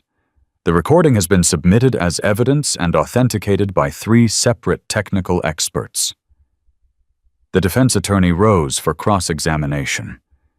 His face showed the exhaustion of a man who knew he had already lost. Commander Chen, you deliberately placed yourself in a dangerous situation. You could have simply arrested Harrigan based on the testimony of other victims. Why the elaborate setup? Maya met his eyes. Because testimony can be dismissed. Recordings cannot. I needed evidence that couldn't be buried, couldn't be altered, couldn't be explained away. The only way to catch a predator who has been protected by the system is to show the world exactly what he does when he thinks no one is watching. So you used yourself as bait. I used myself as a witness. The difference is that I fought back. The attorney had no further questions. Closing arguments were brief. The evidence spoke for itself. The military judges deliberated for less than 2 hours, guilty on all counts. The courtroom erupted. Somewhere in the gallery, Maya heard Torres crying. Warren was hugging another woman she didn't recognize. Captain Morrison had her head in her hands, shoulders shaking. Harrigan sat motionless, staring at the table in front of him, the reality of his destruction finally penetrating the armor of entitlement he had worn for so long. The lead judge read the sentence. Master Sergeant Cole Harrigan, you have been found guilty of 17 counts of sexual assault, 12 counts of witness intimidation, 7 counts of conspiracy, and 3 counts of threatening a federal officer. You are hereby sentenced to 45 years confinement at the United States Disciplinary Barracks, Fort Leavenworth. You are stripped of all rank and privileges. You are dishonorably discharged from the United States Army. Harrigan finally looked up. His eyes found Maya in the gallery. For a moment, something passed between them. Not understanding, not regret, just the recognition of a man who had finally met someone he couldn't break. Then the MPs led him away, and he was gone. Maya stood and walked toward the exit. The other women parted to let her pass, their faces carrying expressions she would remember for the rest of her life. Gratitude, relief, something like love. Torres caught her arm as she reached the door. Thank you. For everything. Maya looked at her. This young woman who had trusted her, who had risked everything, who had helped bring down a monster. Don't thank me. Thank yourself. You found your voice. You used it. That's what changed everything. Will you stay for the other proceedings? Maya shook her head. There are other bases, other Harrigans, other systems that need burning down. So you're just going to leave after everything? Maya smiled. It was small, tired, but genuine. I was never here to stay, Jessica. I was here to start something. The rest is up to you. She turned and walked out of the courtroom, leaving behind 21 women who would never be silenced again. The proceedings against Wentworth lasted another week. Maya followed the coverage from Washington, where she was already being briefed on her next assignment.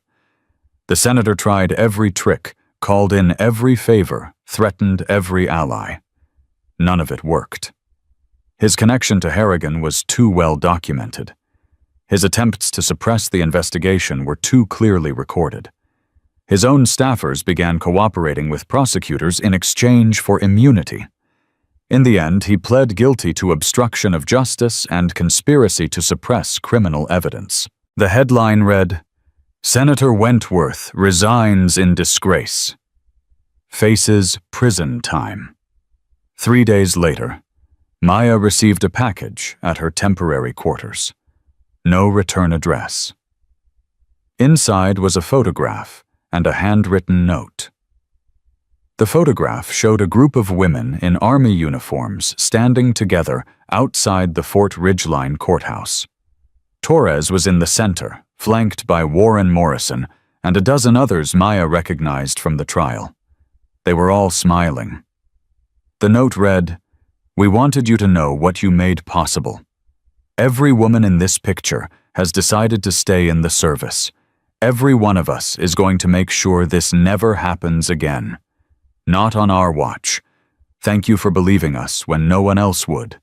Thank you for fighting when we couldn't fight anymore. Thank you for showing us that the system can change if we force it to. You told me once that you were here to burn it all down. You did. Now we're here to build something better. With love and respect, the women of Fort Ridgeline. Maya read the note 3 times. Then she folded it carefully and placed it in her bag next to the black envelope that contained her orders for the next base. The next system that needed correction. The next predator who thought he was untouchable. She picked up her duffel and headed for the door. The fire she had started at Fort Ridgeline was still burning, and she had more matches to light. 6 months later, Maya Chen stood at the edge of a rifle range she had never seen before. Different base, different state, different predator, same mission. Her phone buzzed with a message from an unknown number. She opened it and found a video link. Torres had sent it without explanation. Maya pressed play. The video showed a graduation ceremony at Fort Ridgeline. Women in uniform receiving their marksmanship qualifications.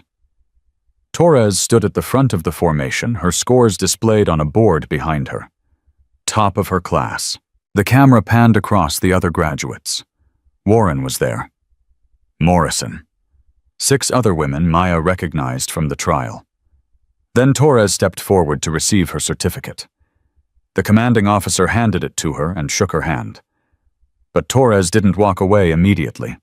She turned to face the camera, looked directly into the lens, and snapped a perfect salute. The video ended. Maya stared at the screen for a long moment. Then she saved the video to her phone and slipped it back into her pocket. Some fires burned down systems that needed to fall. Others lit the way for people who needed to rise. She had done both. Her secure device buzzed with a different notification. A message from Washington. New assignment confirmed. Target Colonel Marcus Webb, Fort Braxton, North Carolina. Pattern matches previous operations. 12 complaints filed over 4 years. 0 prosecutions. Authorization granted for full investigation. Maya read the brief and felt the familiar weight settle onto her shoulders. Another monster hiding behind medals. Another system protecting its own. Another group of women waiting for someone to believe them. She typed a response. Accepted. En route. Then she picked up her duffel and headed for the transport that would take her to the next battlefield. The flight to Fort Braxton took 3 hours. Maya spent the time reviewing files, memorizing names, building the mental map she would need to navigate another corrupted system. Colonel Marcus Webb. 22 years of service. 3 combat deployments. Distinguished Service Medal.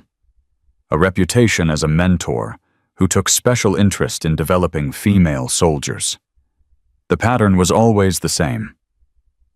Power disguised as guidance. Abuse masked as mentorship. Complaints buried under commendations. She had seen it before. She would see it again. But this time, something was different.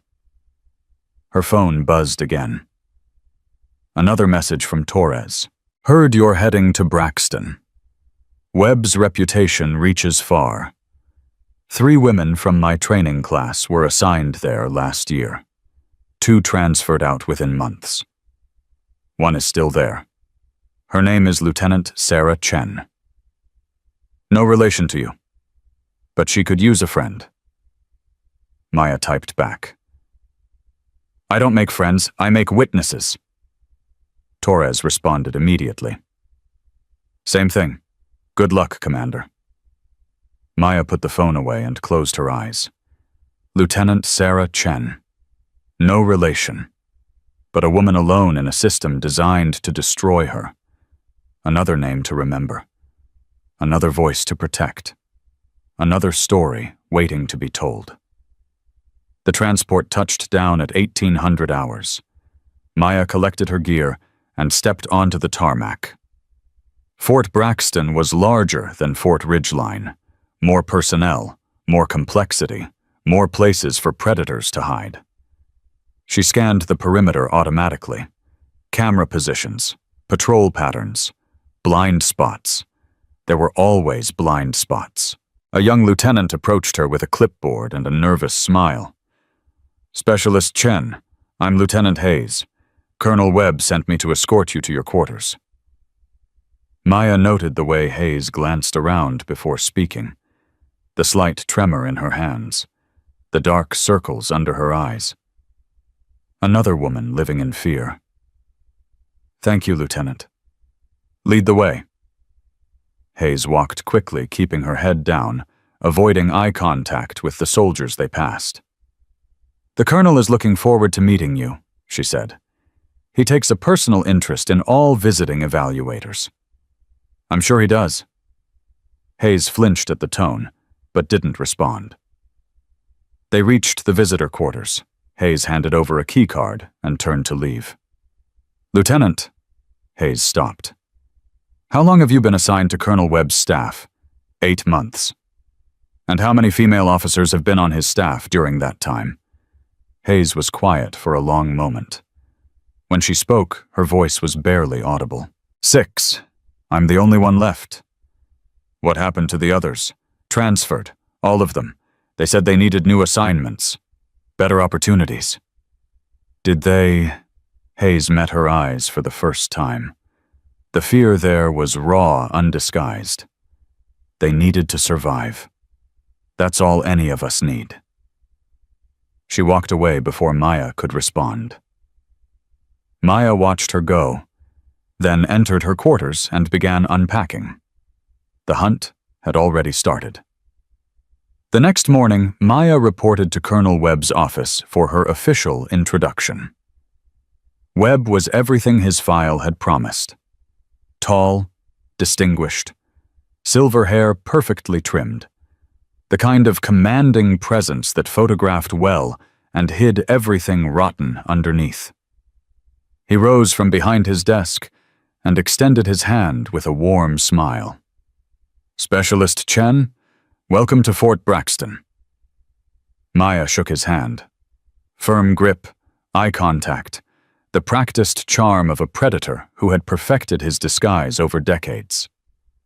"Thank you, Colonel. I've heard impressive things about your work at Fort Ridgeline. The Harrigan case made quite a splash."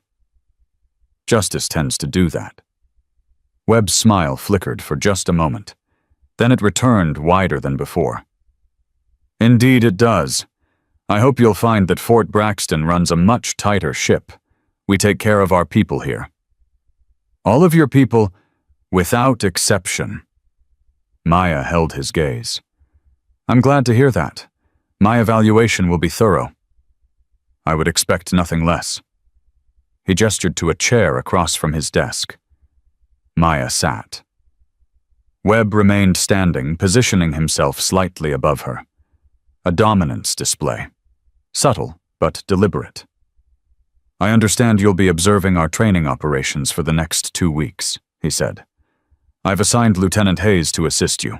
She's one of my best young officers. I met her yesterday. She seems dedicated." "She is. Very dedicated. I've taken a personal interest in her development." The words hung in the air between them. Maya catalogued them, filed them away. "I'm sure you have." Webb's eyes narrowed slightly, the first crack in his armor. "Is there something specific you're looking for during your evaluation, Specialist?" Maya stood slowly, matching his height as closely as her frame allowed. "I'm looking for the truth, Colonel, whatever that turns out to be." She walked out before he could respond. The door closed behind her, and Maya felt Webb's gaze burning into her back. He knew. Somewhere in that predator's mind, alarm bells were already ringing. He had spent years learning to read threats, and Maya had just announced herself as one. Good. Scared predators made mistakes, and mistakes left evidence. She found Lieutenant Sarah Chen in the motor pool at 1100 hours. Chen was younger than Maya expected. Mid-20s. Compact build. The kind of quiet intensity that came from years of proving herself in spaces that didn't want her. She looked up as Maya approached, her expression guarded. "Can I help you?" "Lieutenant Chen. I'm Specialist Maya Chen, visiting evaluator." "No relation." "None. But I've heard about you from mutual friends." Chen's guard dropped slightly. "Torres, She said you might need a friend. I don't need friends. I need transfer orders. Maya moved closer, lowering her voice. Why haven't you requested them? Chen's jaw tightened. Because I'm not running. I came here to serve. I came here to be a soldier. I'm not going to let some silver-haired predator chase me off like he chased off everyone else. So you know what he is. Everyone knows what he is. Nobody does anything about it. I'm doing something about it. Right now. Chen studied her face, searching for something. Truth. Sincerity. The same things Torres had searched for in that chow hall 6 months ago. You're not just an evaluator, are you? No. You're the one who took down Harrigan. Yes. Chen was quiet for a long moment. Then something shifted in her expression. The same transformation Maya had seen in Torres, in Warren, in every woman who finally found someone willing to fight alongside them. What do you need from me? Everything you know, everyone who's been hurt, everyone who stayed silent because they thought no one would listen. That's a long list. I have time. Chen nodded slowly. There's a group, unofficial, 6 women who meet in the chapel on Sunday mornings. We call it prayer group. We don't pray. What do? We document, we record, we collect evidence that nobody ever asks for. Maya felt something shift in her chest. Pride. Hope. The recognition that the fire she had lit was spreading. You've been building a case. We've been building a weapon. We just didn't have anyone to pull the trigger. Maya extended her hand. Chen took it. Now you do. The case against Colonel Marcus Webb took shape over the following week. Maya met with the prayer group. 6 women with 6 stories that echoed everything she had heard before. Isolation, grooming, assault. Silence enforced through fear and institutional complicity. But this group had done something different. They had documented everything. Dates, times, locations, witnesses, medical records, transfer requests, performance evaluations that mysteriously dropped after complaints were filed. They had built a fortress of evidence that no defense attorney could breach. On day 8, Maya transmitted the preliminary findings to Washington. Pattern confirmed. 12 victims identified. Evidence secured. Recommend immediate prosecution. The response came within the hour. Authorization granted. Proceed with extraction. Maya gathered the prayer group in Lieutenant Chen's quarters that evening. It's time. Tomorrow morning, military investigators will arrive. Webb will be arrested. All of you will be asked to testify. The women looked at each other. Some were crying. Some were shaking. All were afraid. But none of them looked away. What if it doesn't work? One of them asked. A sergeant named Rodriguez. What if he has protectors like Harrigan did? He probably does. But Harrigan's protectors are in prison now, and so are the people who protected them. The system is changing. Slowly. Painfully. But it's changing. Chen spoke up. And if it doesn't, if they bury this like they've buried everything else? Maya looked at her. At all of them. Then we burn it down and start again. As many times as it takes, until women like us can serve without fear. Until predators like Webb can't hide behind their medals and their connections.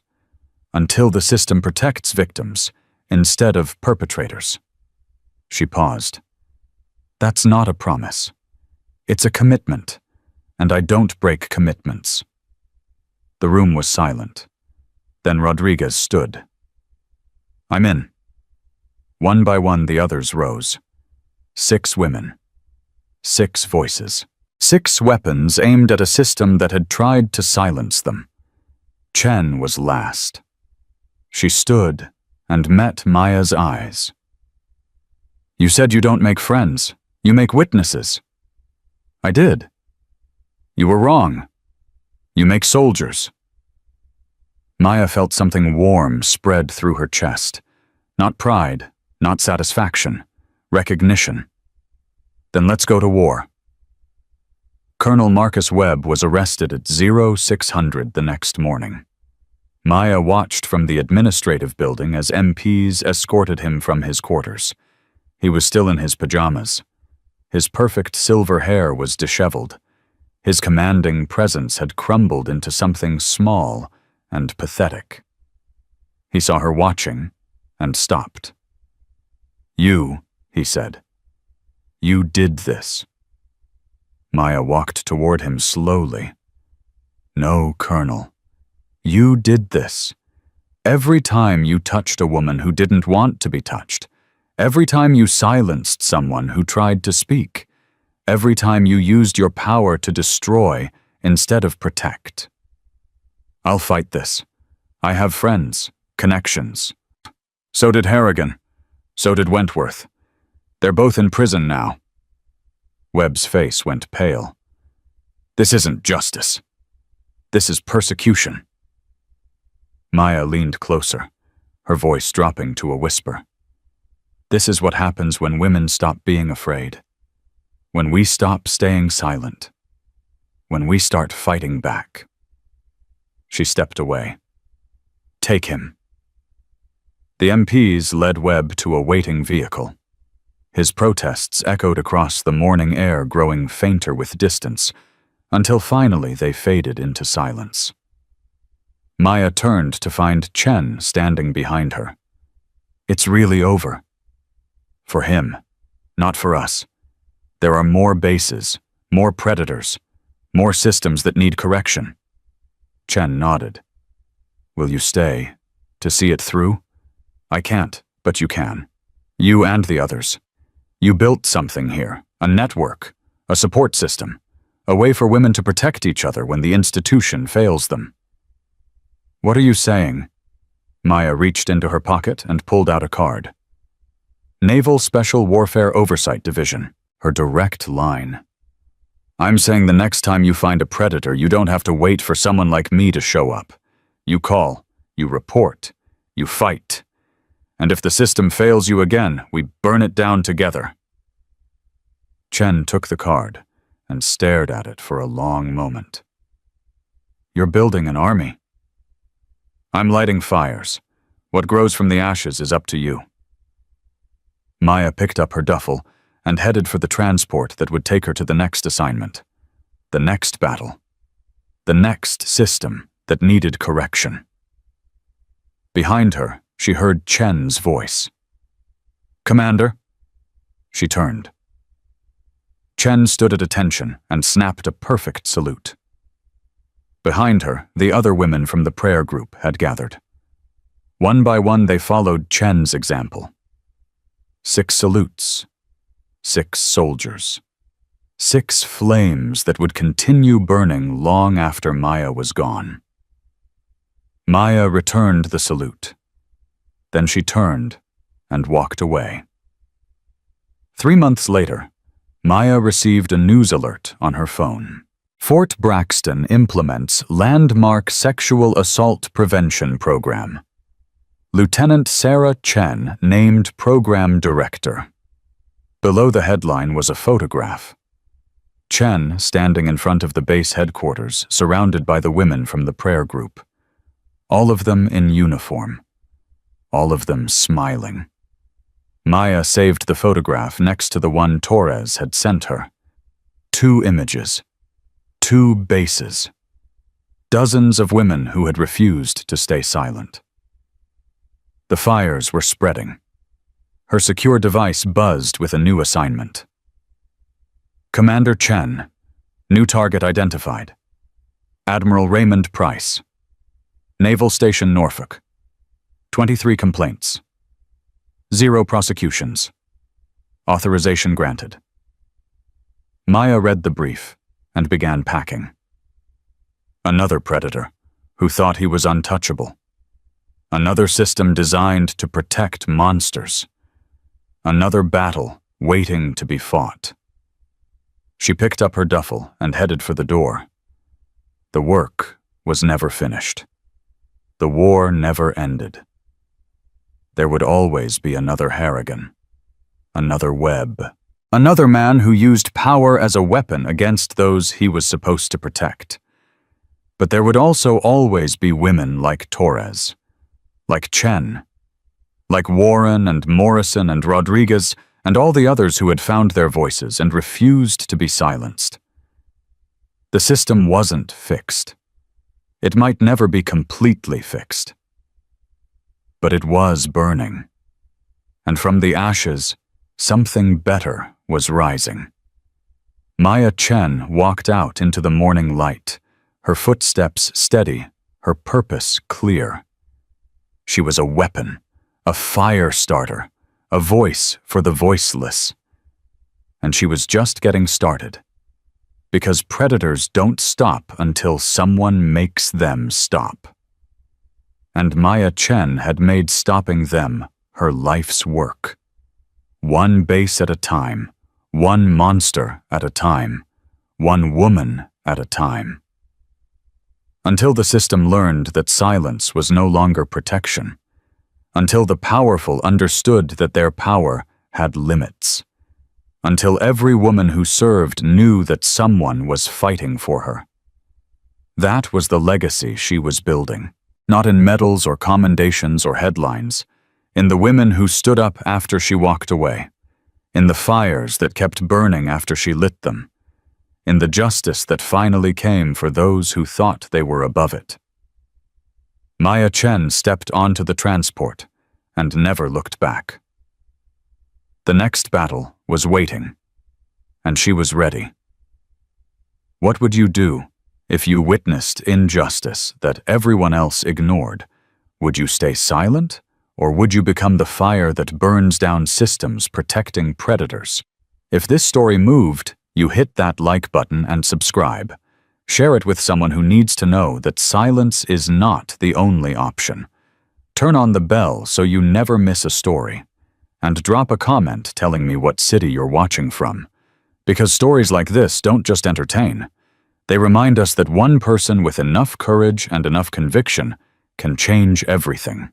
I'll see you in the next one.